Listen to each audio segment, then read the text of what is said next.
Louvado seja o nosso Senhor Jesus Cristo. Vamos começar uma nova aula do nosso curso de Introdução à Teologia e hoje vamos dar um primeiro passo na apresentação daquilo que nós poderíamos chamar um resumo da história da teologia. Então nós estamos na introdução, então é preciso que nós tenhamos uma visão geral, com muitos limites, daquilo que é o conjunto da história da teologia. Nós vamos tentar apresentar as grandes etapas da história da teologia e as características desses períodos.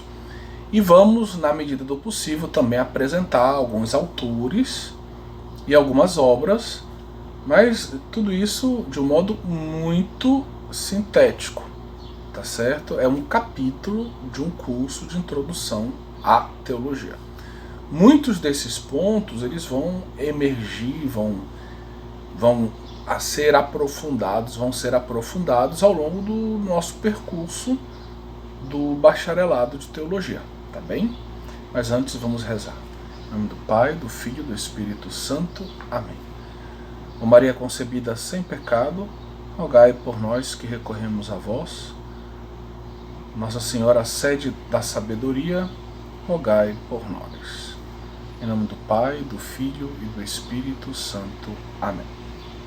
Pois bem, então vamos dividir essa nossa apresentação da história da teologia em 4 grandes etapas, um pouco dentro daquela ótica muito conhecida, né, de uma história antiga, medieval, moderna e contemporânea.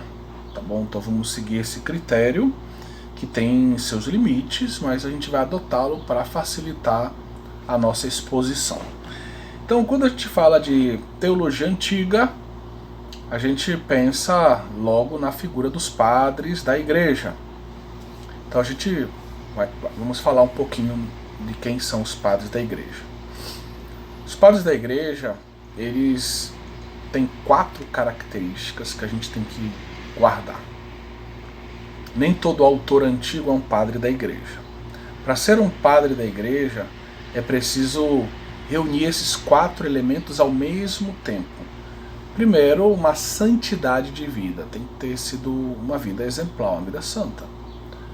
Segundo, uma doutrina ortodoxa, uma doutrina correta, segundo, vamos dizer, a regula fidei, a regra da fé.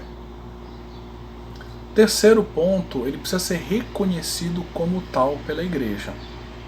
Então não adianta eu me intitular, eu sou o padre da igreja, ou um outro autor do 4º século dizer que o fulano é um padre da igreja. Não. A igreja, ou seja, o magistério, tem que dizer fulano é padre da igreja, declará-lo como tal. Finalmente, a antiguidade.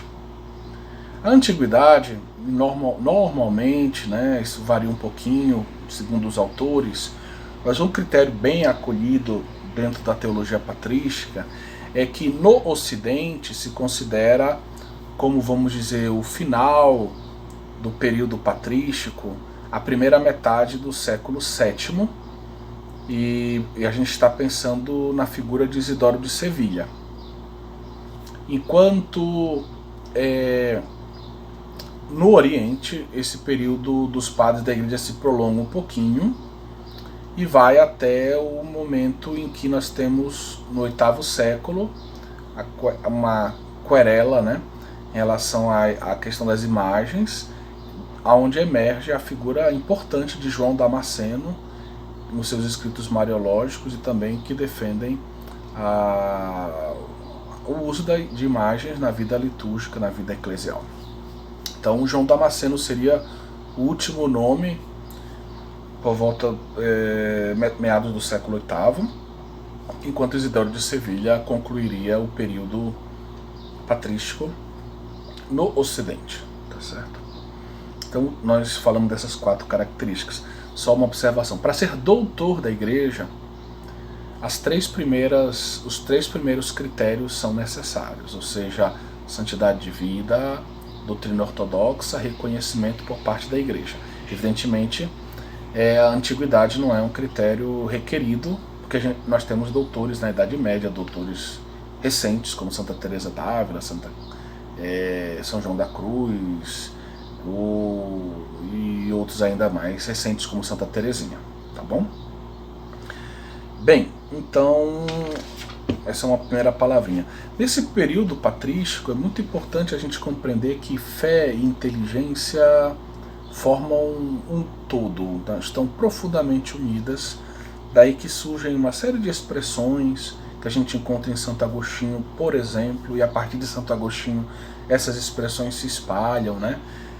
Ao longo da teologia escolástica, há expressões que dizem eu creio, eu entendo para crer, eu creio para entender, e aonde se tende a dizer justamente esse duplo movimento, que a inteligência e a fé devem caminhar juntas nessa busca da verdade, na busca da vivência da verdade, na busca digamos, na vivência do cristianismo, né?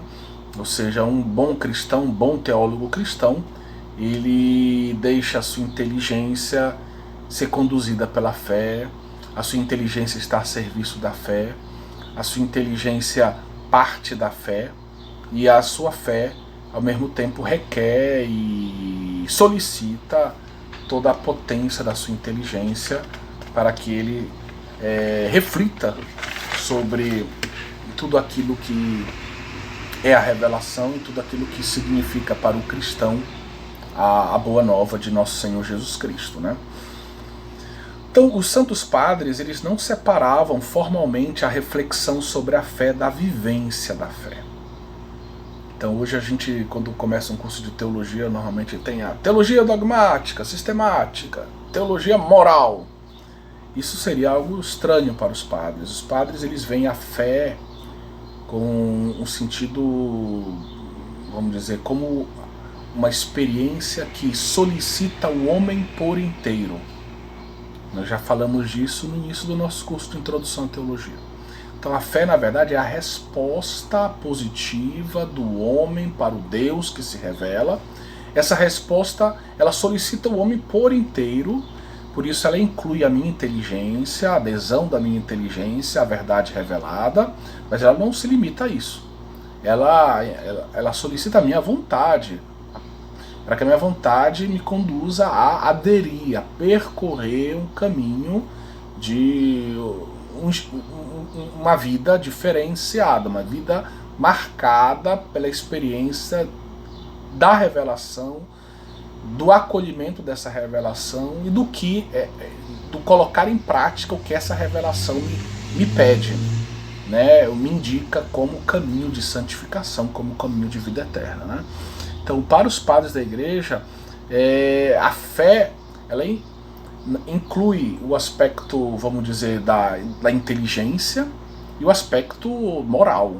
Então, não dá para separar muito uma reflexão mais dogmática de uma reflexão mais moral.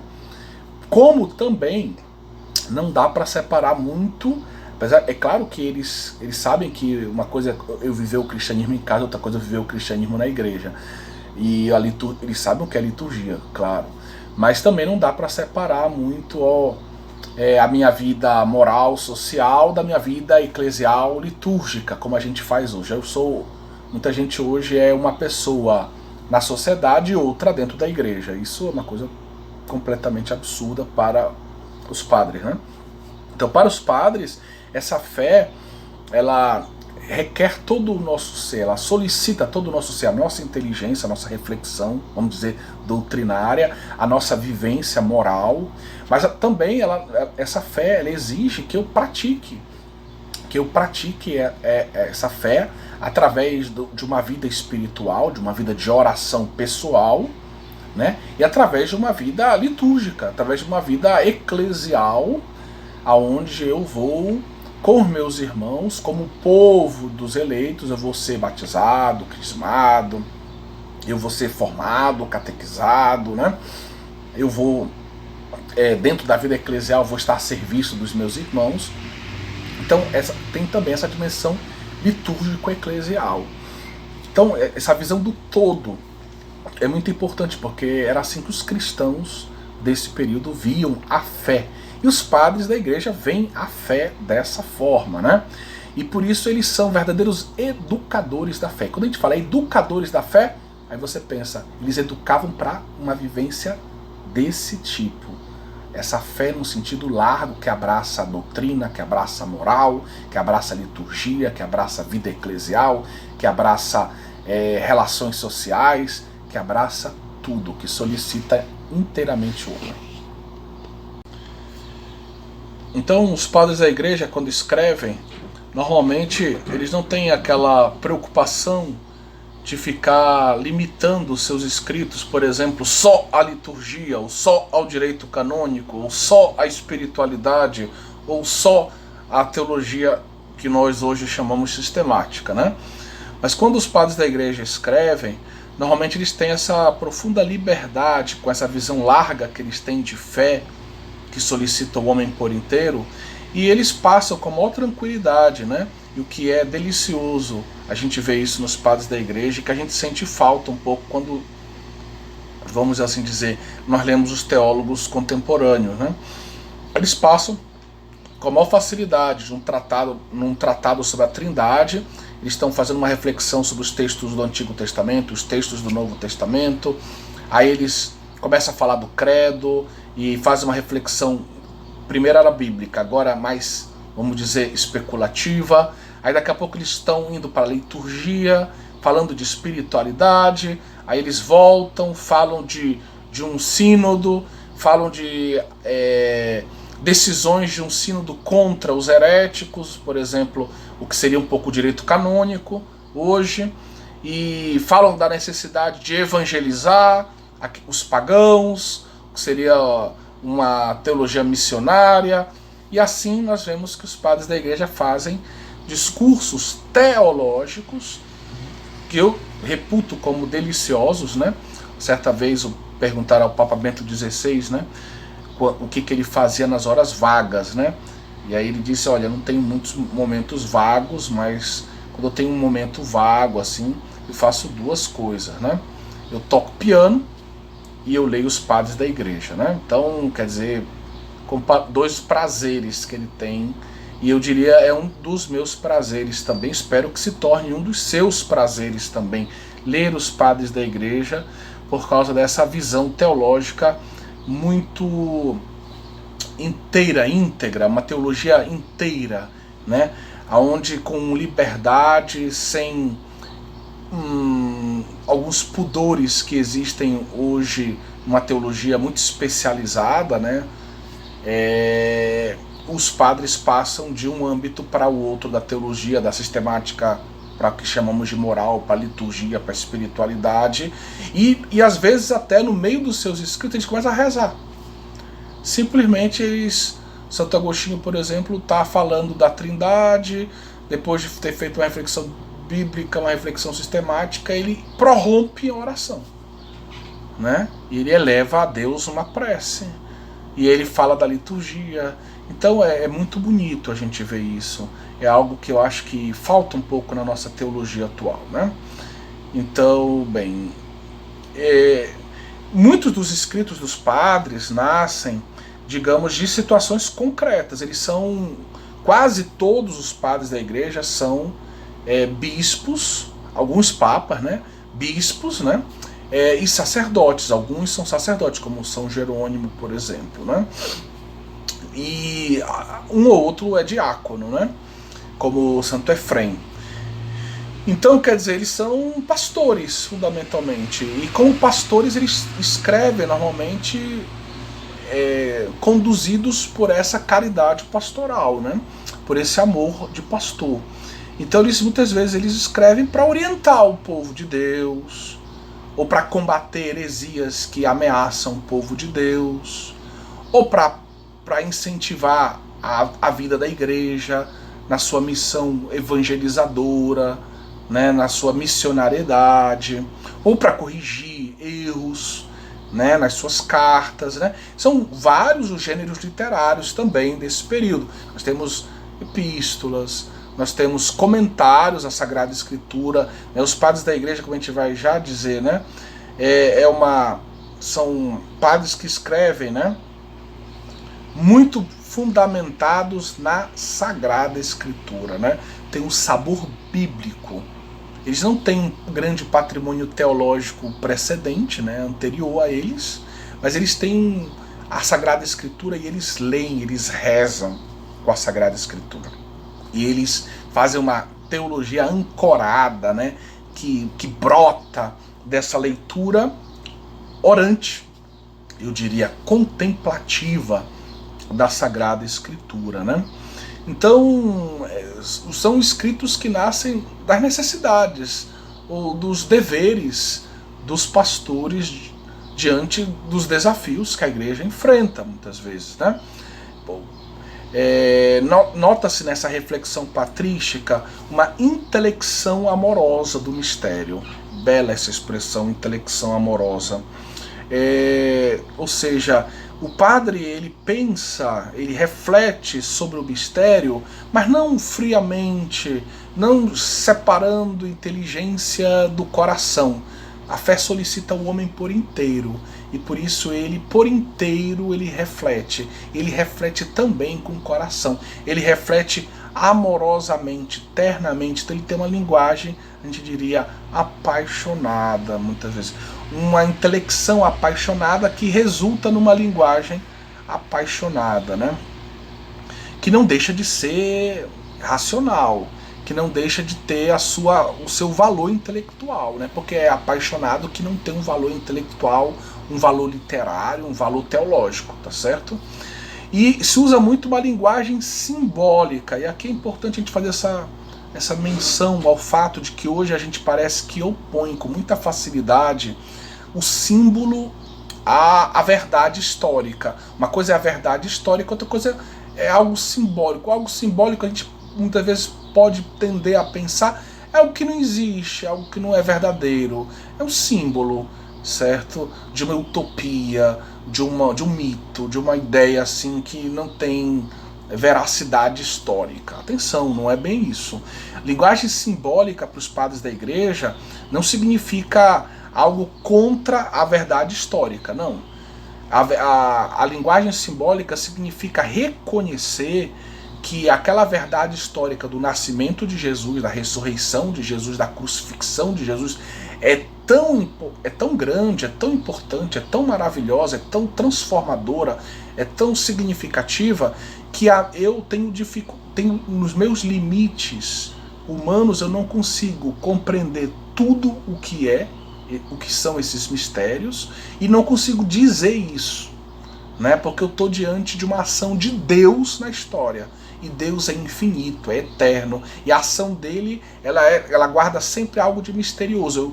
Eu vejo algo dessa ação, percebo que Deus está agindo, eu entendo essa ação de Deus na história, eu acolho essa, mas é Deus que está se manifestando, tem sempre algo que transcende o meu entendimento, né? Deus se revela se mantendo no mistério. E por isso se usa uma linguagem simbólica, que é uma linguagem, por assim dizer, humilde, porque eu não consigo dizer tudo, então eu vou dizer usando certas imagens, usando certos, vamos dizer, um discurso simbólico, e a linguagem simbólica, ao mesmo tempo, ela é aberta. Ela é aberta para que quem está lendo, quem está usando essa linguagem, vamos dizer, possa continuar a aprofundar o entendimento daquele mistério. Não é como uma linguagem que eu digo crônica, né? Que eu vou dizer tudo o que foi. Pá, pronto, terminei, já foi dito tudo o que eu tinha que dizer. Não. A linguagem simbólica, ela deixa o discurso aberto a novas compreensões também, né? Então, se usa essa linguagem simbólica e, como eu disse, com um claro enraizamento claro e profundo enraizamento bíblico. pensem que a própria linguagem bíblica ela é simbólica, né? Jesus usou uma linguagem simbólica para falar, por exemplo, da relação dele com os homens. Ele usa a imagem, né, da vinha, ou da videira, a verdadeira videira, no capítulo 15 de São João. Ou a imagem da semente, para falar do reino dos céus, do reino de Deus entre nós. Então, no Antigo Testamento nós temos vários símbolos que são usados para falar, para se referir a Deus, para se referir ao povo de Deus, a aliança com Deus, a palavra de Deus. E no Novo Testamento é o mesmo, acontece a mesma coisa, né? Então essa linguagem simbólica, ela diz o mistério, mas ela está aberta a ser reinterpretada. Quem usa a linguagem simbólica quer dizer aquele mistério, mas sabendo que ele não pode dizer tudo e que outros podem, a partir desse discurso, reinterpretá-lo e aprofundar a compreensão do mistério, né? Então esse é um outro ponto. Outro tema importante quando a gente fala de padres da igreja, até porque depois do protestantismo existe uma certa crítica em relação a esse período da igreja e da teologia eclesial, é que os padres da igreja, eles têm diante deles um grande desafio. Eles têm que permanecer fiéis à Sagrada Escritura. Como a gente viu, a teologia deles é radicada, enraizada na Sagrada Escritura, nasce de uma leitura orante da Sagrada Escritura, cheia de fé, amorosa, mas eles precisam dizer essa verdade para os homens do seu tempo, para os homens gregos, para os pagãos, para os judeus que os criticam. Eles têm que fazer apologia do cristianismo contra as autoridades romanas, contra os judeus, mas também contra os pagãos de modo geral, né? E eles precisam dizer essa verdade de um modo claro, que todo mundo possa compreender, dar razões da nossa esperança, da nossa fé cristã para os homens da sua época, né? Então eles têm que percorrer um caminho de inculturação. Eles vão ter que colher, então, da cultura grega aquelas categorias de pensamento, e aí devem muito à filosofia grega, né? Que estão presentes no estoicismo, no platonismo, no neoplatonismo, no aristotelismo. E eles vão colher uma série de elementos dessa cultura, dessa filosofia grega, e vão colocar a serviço do discurso teológico. Mas não é algo feito de um modo, vamos dizer, superficial ou de um modo irresponsável. Eles vão fazer isso num processo lento e eclesial de discernimento, certo? Então eles vão começar a usar categorias como usia, o termo usia, substância, o termo hipóstase, que poderia ser também substância ou, digamos, pessoa. E aí eles vão começar a usar esses termos. Vão usar o termo physis, natureza, né? E assim se vai, pouco a pouco, utilizando essa terminologia, se vai sendo capaz de dizer o dogma trinitário, o dogma cristológico. Então eles vão percorrendo uma estrada desafiante, mas muito frutuosa, que é aquela de levar o dado bíblico, a verdade que está contida na Sagrada Escritura, que foi escrita dentro de um contexto de matriz cultural semítica, dentro de um contexto judaico-cristão primitivo. Eles vão ter que dizer essa verdade com uma linguagem, vamos dizer, universal, com uma linguagem capaz de atingir os homens do mundo ali do Mediterrâneo, do mundo conhecido por eles, né? Mundo greco-romano, vamos dizer assim. Então esse é um grande desafio bonito, onde eles dão uma aula de enculturação, eles têm critérios de discernimento, eles são prudentes, às vezes excedem um pouco, às vezes faltam deixam entrar algumas categorias que não vão funcionar direito na teologia, que depois vão ter que ser purificadas, vão ter que ser, às vezes até afastadas, vão ser deixadas de lado na teologia. É um processo muito bonito, aonde no final a igreja vai ser capaz de dizer, numa linguagem universal, a fé de sempre, a revelação como Cristo, digamos, confiou aos apóstolos para que fosse transmitida, levada a todos os homens, né? Então eles vão usar todos esses instrumentos de pensamento, de lógica, de categorias metafísicas, de reflexões no âmbito da moral, da filosofia moral, tudo isso para dizer a nossa experiência de fé cristã. O material patrístico que a gente tem hoje à disposição, que é imenso, né? Existem 2 grandes coleções que reúnem esse material, que a gente chama de patrologia grega e patrologia latina, né? E são coleções que começaram a ser feitas na França no século XIX e que reúne assim textos fundamentalmente todos os padres da igreja do Ocidente, quase sempre em latim, né?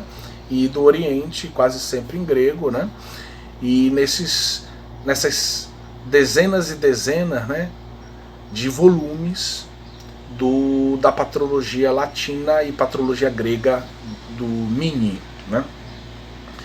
Bom, então nós temos materiais muito diversos. Nós temos sermões, que são homilias, nós temos cartas das mais variadas, pastorais, cartas para padres, para leigos, para outras igrejas, né? Para papas, cartas que tratam de assuntos como a evangelização ou sobre erros de disciplina, como corrigi-los.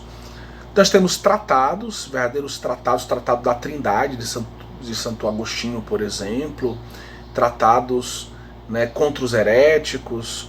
Temos comentários bíblicos variados sobre diversos livros, Gênesis, Evangelho de São João, Evangelhos, etc. São Lucas, por exemplo, tem um belíssimo comentário de Santo Ambrósio acerca de São Lucas, né?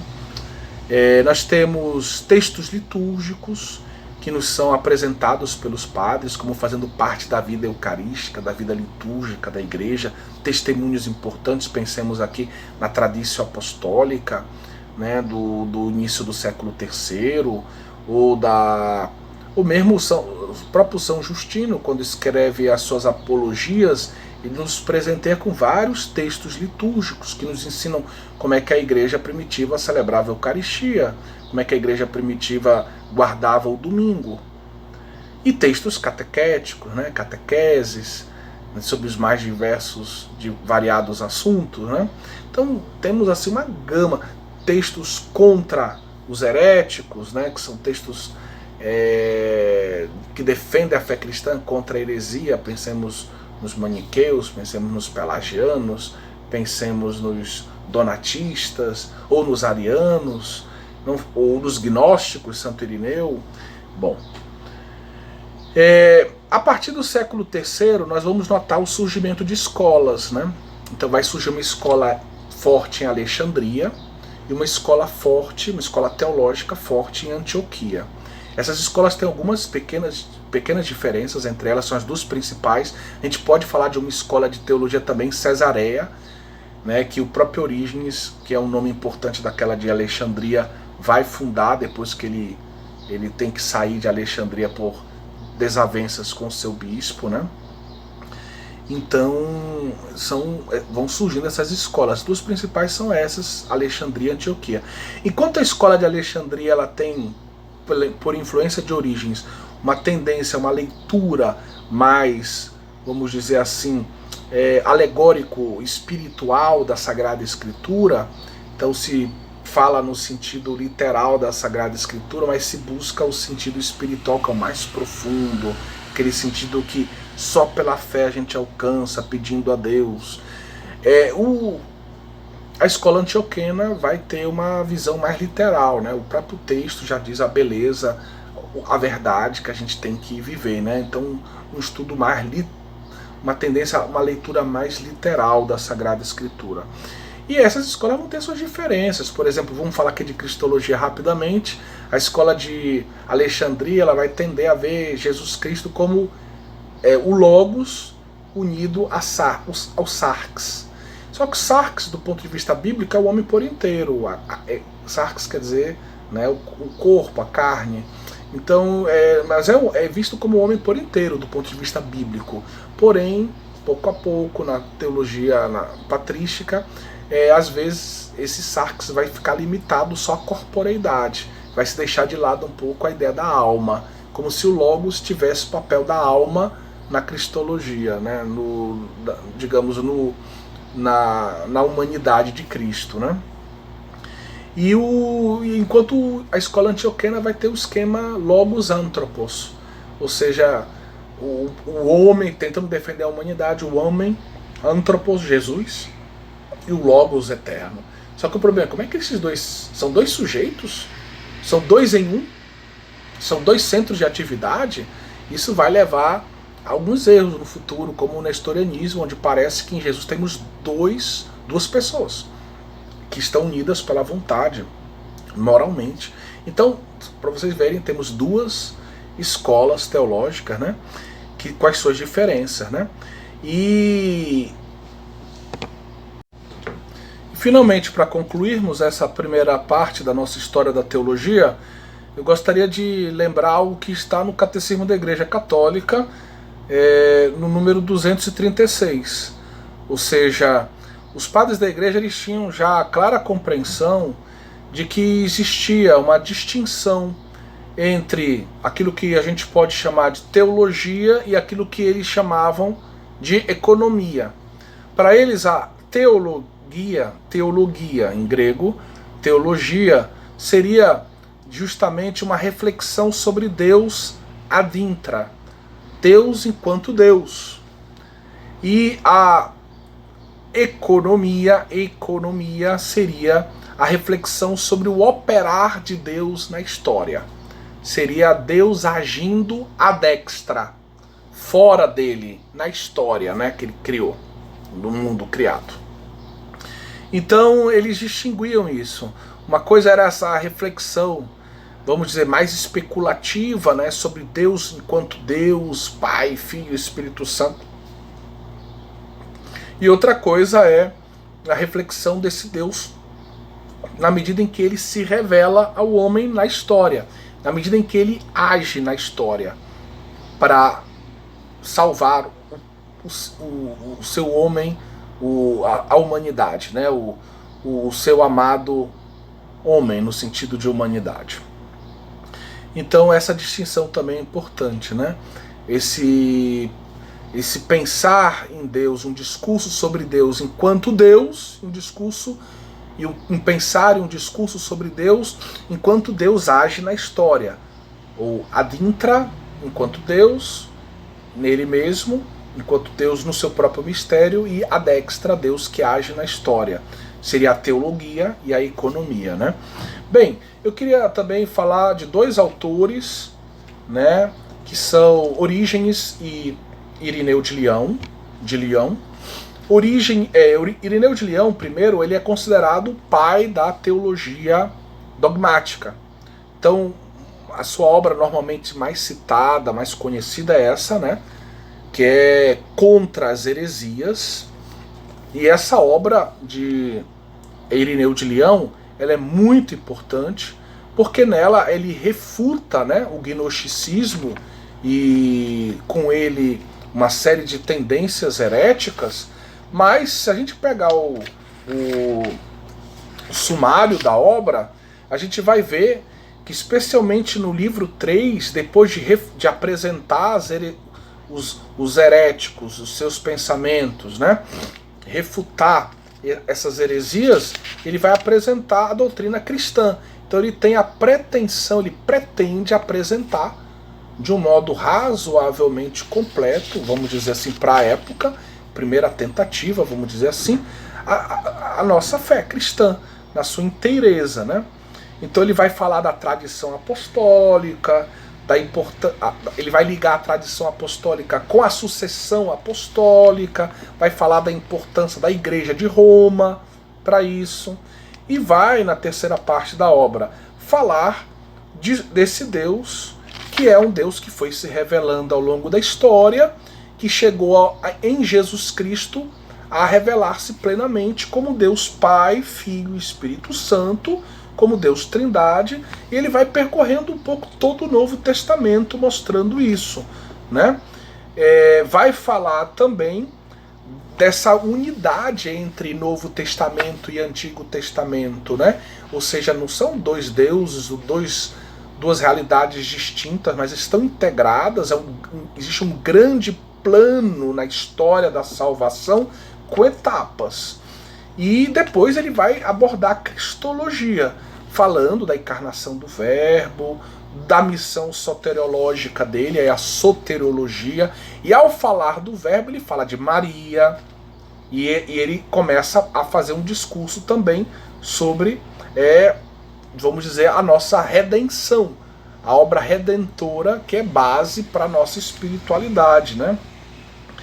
Ele, no livro 4, ele aprofunda esse tema da relação entre Antigo e Novo Testamento. E vejam que no livro 5 ele propõe o tema da escatologia cristã. Ele vai falar da ressurreição da carne, da vitória final de Jesus Cristo. Ele vai falar de Nossa Senhora, né, no seu papel de nova Eva, da mãe dos viventes, né, segundo o Evangelho, dos novos viventes. Ele vai falar de Cristo que recapitula todas as coisas. Então, essa realidade criada, que foi ferida, vai ser toda ela recapitulada por Cristo. É uma obra que realmente faz com que Irineu de Leão mereça o título de pai da teologia sistemática ou dogmática. Outra obra importante é de Orígenes, é esse Periarchon, que traduzido em português é o Tratado sobre os Princípios, né? E essa é uma obra muito interessante. Bernard Sesboué, outros autores elogiam muito a qualidade especulativa da reflexão de Orígenes, apesar da gente saber que existe uma série de fragilidades sistemáticas, porque Orígenes ele separa bem, vou usar uma linguagem mais corrente, mais simples, aquilo que seria a regra da fé, o dogma, vamos dizer assim, daquilo que seriam hipóteses teológicas. Então, no discurso dele, tem coisas que são do discurso dele que são pilares são verdades, vamos dizer assim, importantes da fé. Mas no meio do discurso, quando ele vê um espaço livre, ele faz propostas. Ele propõe hipóteses teológicas. Algumas são, vamos dizer assim, razoavelmente acertadas, outras nem tanto. Então, por exemplo, ele fala da pré-existência das almas. E ele vê o pecado original como algo que aconteceu lá no céu. E aí todos nós que pecamos lá no céu, caímos, e a queda foi, na verdade, vir a esse mundo e estar preso nesse corpo, esperando uma libertação. Tá certo?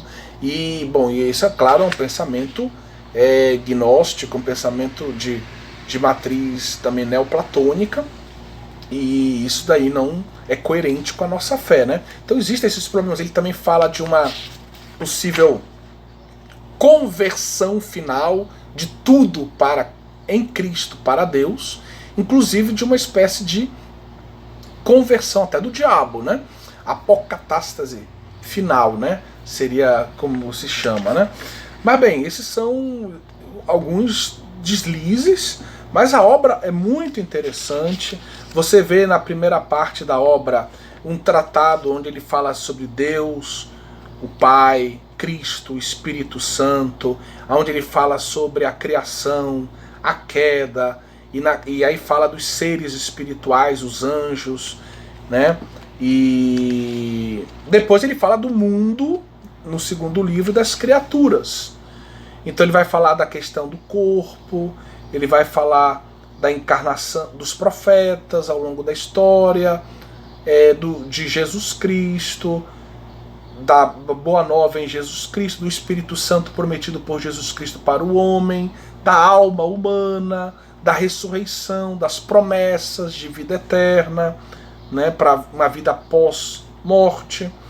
E depois de um prefácio de Rufino, que tem aqui, né, que escreveu um prefácio para a obra dele, que depois circulou junto com a obra de Orígenes, nós temos também um verdadeiro pequeno tratado de como interpretar a Sagrada Escritura, como ela deve ser lida e compreendida, que é muito interessante. Algo parecido a gente tem em Santo Agostinho, mas bem depois, né?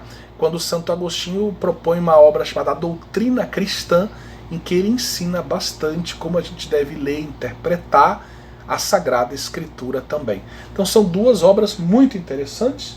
Essa coleção que eu apresentei, esses 2 volumes, fazem parte de uma coleção da editora Paulus, né, chamada Patrística. Existem muitas outras obras dos padres traduzidas em português. Infelizmente, quase nenhuma delas é bilíngue, com texto original. Algumas que têm texto bilíngue, eu mostro aqui. Santo Agostinho, sobre o Sermão do Senhor na montanha, né? Então essa obra aqui é da editora Filocalia, me parece, latim e português. E temos uma obra também, por exemplo, de Clemente de Alexandria, Exortação aos Gregos, que é uma obra bilíngue também grego-português, né?